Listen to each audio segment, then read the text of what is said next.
Today, we're jumping back, way back to New York City, 1933. There's this amazing story about money that really turns things on its head. Picture this. Neville Goddard, young guy, stuck in New York. He desperately wants to go home to Barbados, but, well, he's broke. No money for the trip. So he goes to his teacher, this mystical figure named Abdullah. He's probably expecting, some advice, maybe a bit of sympathy. Or even a loan, maybe? Yeah, maybe a loan. But Abdullah, he gives him none of that. He just looks him straight in the eye, totally stern, and says, "You are in Barbados." Wow, just like that. Just like that. And then he basically shuts the door, leaving Neville to just live it, act like it, feel like he's already there. No room for doubt, no talk of not having the money. That's intense. He completely cut off the possibility of lack. Totally. And here's the kicker. Weeks later, Neville's on a ship to Barbados. No way. His brother suddenly sends him the money for the ticket. Everything just fell into place. An incredible story, right? But it wasn't just about getting a boat ticket. Exactly, and that's the real goal here. Abdullah wasn't teaching a travel hack. He was teaching something fundamental about the energy of wealth. The energy of wealth. Explain that a bit more. Well, he saw money less like something you earn in the traditional sense and more like an energy that responds to your inner state, your consciousness. Yeah. It's a lesson that's kind of been forgotten, I think. It definitely goes against everything we're usually taught about, budgeting and earning and saving. Completely. It challenges the whole paradigm. So that's our mission for this deep dive. We're going to unpack Abdullah's core ideas about money, how they really push back against conventional thinking, and importantly, how you can actually start applying this stuff. Yeah, how you can use it. Okay, so let's get into Abdullah's teaching style, especially around money. It sounds like he was, well, pretty tough. Oh, definitely. Unyielding is a good word. When Neville brought up the cost, the lack of funds, Abdullah just wouldn't entertain it. He shut it down. Why? What was the principle behind that refusal?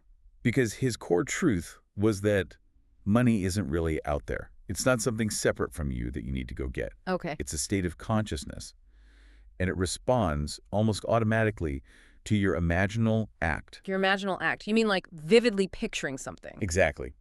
But more than just picturing, feeling it real, living in the assumption that it's already done.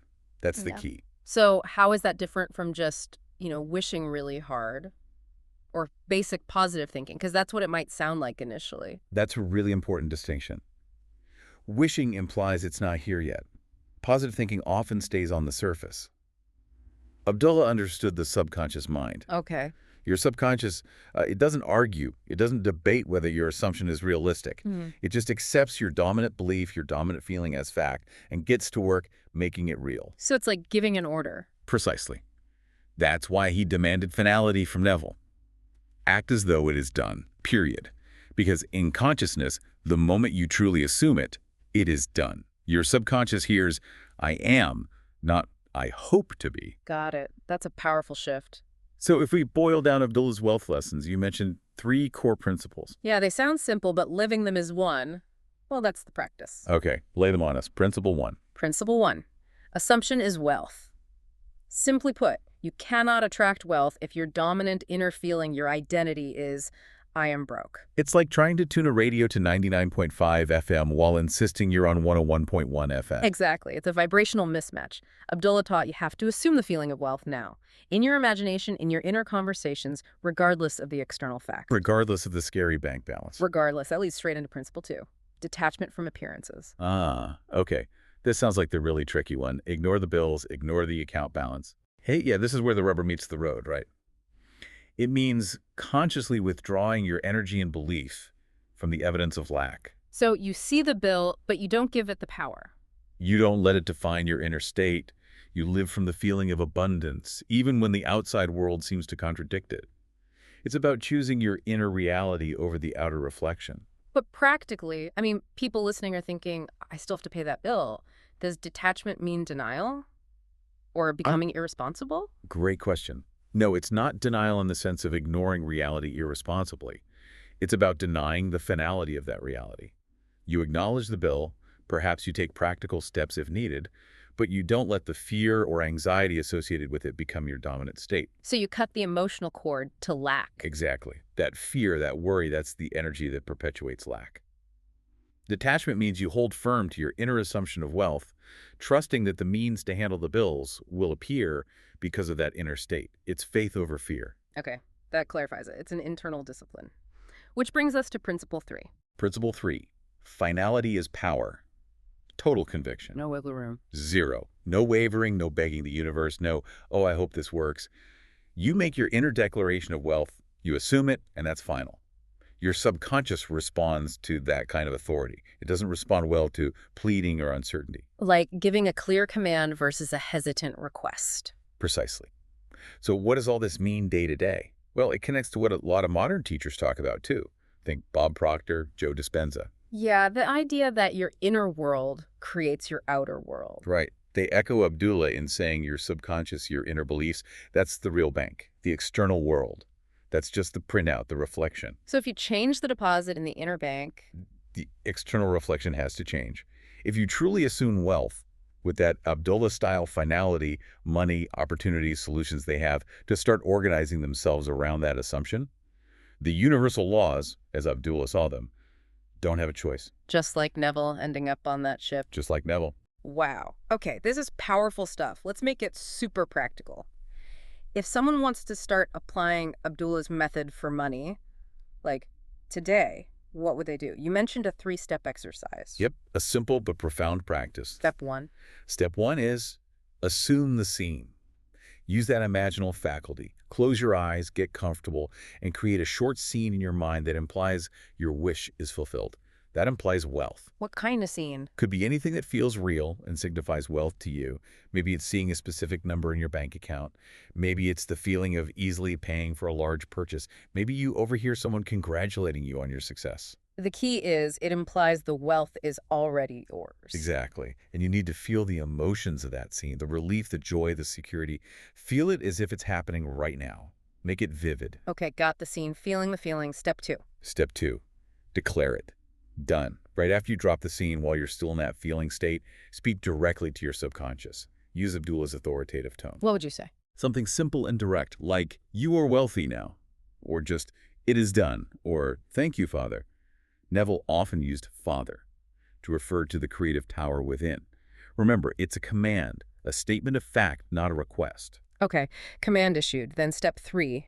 This feels like the ongoing part. It absolutely is. Step 3, detach from appearances. This is the persistence piece. Throughout your day, no matter what the facts seem to be, a bill arrives, an unexpected expense pops up. You refuse to go back into the old state of lack or worry. How do you do that in the moment? You catch yourself. You notice the old fearful thought or feeling arise, and you consciously choose to return to the feeling of the wish fulfilled, the feeling from your imaginal scene. You remind yourself, no, it is done, I am wealthy. You persist in the assumption. You basically refuse to let the outside world convince you otherwise. That's it. The outer world has to conform to the sustained inner command. It takes discipline, yes, but that's the work. Okay, that's a clear process. For listeners maybe just encountering these ideas, can we quickly touch on who Abdullah was again? And really nail down how this differs from just thinking positive. Sure. Abdullah was Neville Goddard's teacher in New York City in the 1930s and 40s. He's described as a black man of Ethiopian Jewish heritage, a mystic, really. Stern, as we said, but deeply knowledgeable about the workings of consciousness and scripture. And his specific teaching on money. Was that it's energy, a direct manifestation of your assumption of already having it.